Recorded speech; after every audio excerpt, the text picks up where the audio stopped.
یہی ہیں وہ لوگ کہ جو راست باز ہیں، سچے ہیں، یعنی نیکی کا دعویٰ تو سبھی کر رہے ہیں، وہ جسم فروش عورتیں بھی کہ جو تازیوں کے ساتھ چلتی ہیں کالے کپڑے پہن کر، یا جو دمال کھیلتی ہیں جا کر عرسوں میں، وہ بھی سمجھتی ہیں کہ ہم بڑا نیکی کا کام کر رہے ہیں، اور جیب کترے بھی نیکی کا کام کرتے ہیں، ڈاکو بھی کرتے ہیں، چور بھی کرتے ہیں، یہ بستہ الف بستہ بے کے لوگ بھی کرتے ہیں۔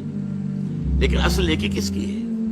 ایک مذہبی طبقے کی نیکی بھی ہے، ریچولز ہیں، رسومات ہیں، ظواہر ہیں، مظاہر ہیں، اندر سے کھوکھلے ہیں، جس کی کہ حضرت مسیح نے بہترین تشبیہ دی تھی یہود کے علماء کے لیے کہ تمہارا حال ان قبروں کے مانند ہے جن کے اوپر سفیدی کی ہوئی ہے، بہت اچھے، چادر بھی پڑی ہوئی ہے، لیکن اندر ان کے گلی سڑی ہڈیوں کے سوا کچھ نہیں ہے۔ تمہارے باطن میں تعفن ہے، مال کی محبت، دنیا کی محبت، جاہ کی محبت، دنیاوی اقتدار کی محبت، اس نے تمہیں اندھا کر دیا، اتنا اندھا کہ اللہ تعالیٰ کے عظیم ترین معجزے جو عطا کیے اللہ نے حضرت مسیح کو، ان کو بھی نہ دیکھ پائے، اللہ کے ایک عظیم رسول کو نہ پہچان پائے، اللہ کے ایک عظیم رسول کو کہا کہہ دیا گیا ولد الزنا ہے، یہ معاذ اللہ صبح معاذ اللہ، نقل کفر نہ باشد، مرتد ہے، جادوگر ہے، کافر ہے، واجب القتل ہے، سولی پر چڑھا دیا جائے۔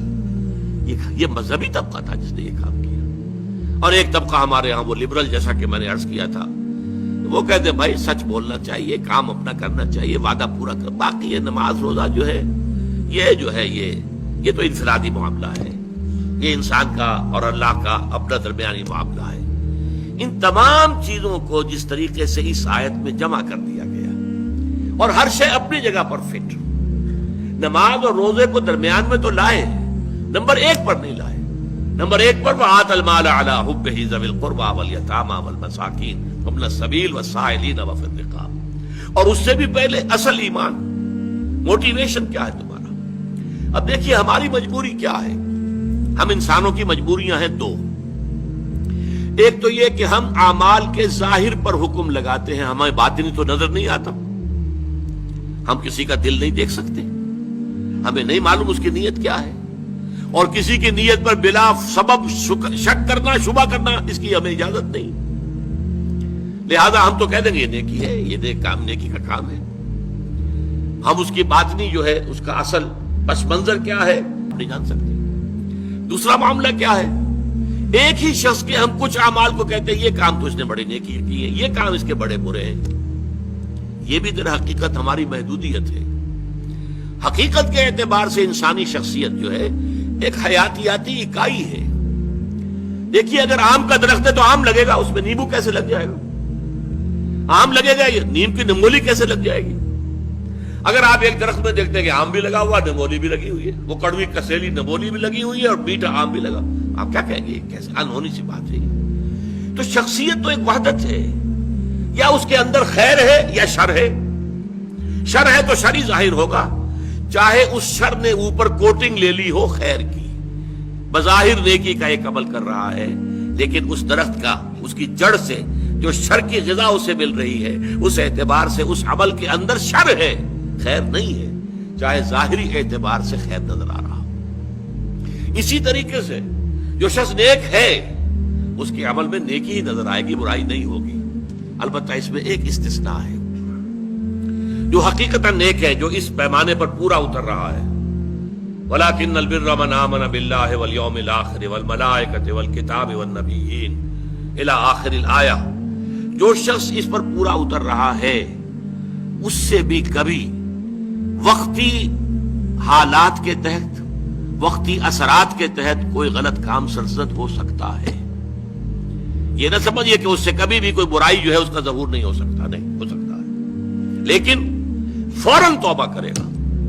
اگر اس کے اندر نیکی ہے، وہ کسی بدی کو مستقل طور پر اپنی زندگی میں، اپنے کردار کے اندر جگہ نہیں دے سکتا۔ اس کو آپ 2 اور 2 4 کی طرح جان لیجیے۔ وقتی آلات ہیں، وقتی اثرات پڑ گئے ہیں، یا جذبات کا کوئی طوفان امڈ آیا ہے وقتی طور پر، اور اس میں جو ہے آدمی سے کوئی غلط حرکت سرزد ہو گئی ہے، لیکن اگر نیک ہے اندر سے فی الواقع فوراً توبہ کرے گا، جیسے کہ سورہ نساء کی آیت مبارکہ انما التوبۃ علی اللہ للذین یعملون السوء بجہالۃ ثم یتوبون من قریب، اللہ تعالیٰ نے اپنے ذمے لازم کر لی ہے ایسے لوگوں کی توبہ قبول کرنا کہ جو غلطی سے یا حالات کے دباؤ میں، جہالت میں، نادانی میں کوئی غلط کام کر بیٹھتے ہیں لیکن فوراً توبہ کرتے ہیں، تو یہ فوری توبہ ہو. یہ نہیں ہوگا کہ بدی اور نیکی کا امتزاج مستقل طور پر. یہ نہیں ہو سکتا کہ ایک طرف نماز، روزہ، یہ سارا کچھ بھی ہو رہا ہے، دوسری طرف سودی کاروبار مستقل طور پر اپنے دندے میں شامل ہے. یہ نہیں. یہ اگر ہے تو اس کا مطلب یہ ہے کہ نیکی نہیں ہے. اصل میں یہ اندر اندھیرا ہی ہے، روشنی نہیں ہے، اندر تاریکی ہے، اندر کوئی نور نہیں ہے. یہ صرف ظاہر کے کچھ اوپر جو ہے لبادے اوڑھ لیے گئے ہیں، ان کی حقیقت کوئی نہیں. آخری بات اس آیت کی، وَأُولَٰئِكَ هُمُ الْمُتَّقُونَ.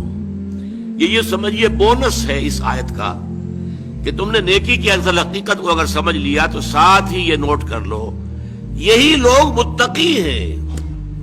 تمہارا تقویٰ کا تصور بھی کچھ اور ہی ہے.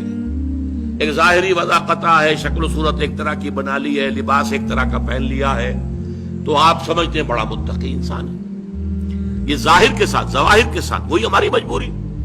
ہم دل کے اندر جھانک کر نہیں دیکھ سکتے. لیکن حقیقت میں متقی وہ ہوگا جو اس پورے نقشے پر پورا اتر رہا ہو، جس کی پوری شخصیت جو ہے اس کے اندر یہ رنگ بھرا ہوا ہو، وہ ہے متقی. جیسے کہ حضور نے ایک مرتبہ 3 دفعہ اپنے قلب مبارک کی طرف، سینہ مبارک کی طرف اپنے دست مبارک سے اشارہ کیا. التقویٰ ہا ہونا، التقویٰ ہا ہونا، التقویٰ ہا ہونا. تقویٰ یہاں ہوتا ہے، تقویٰ یہاں ہوتا ہے، تقویٰ یہاں ہوتا ہے.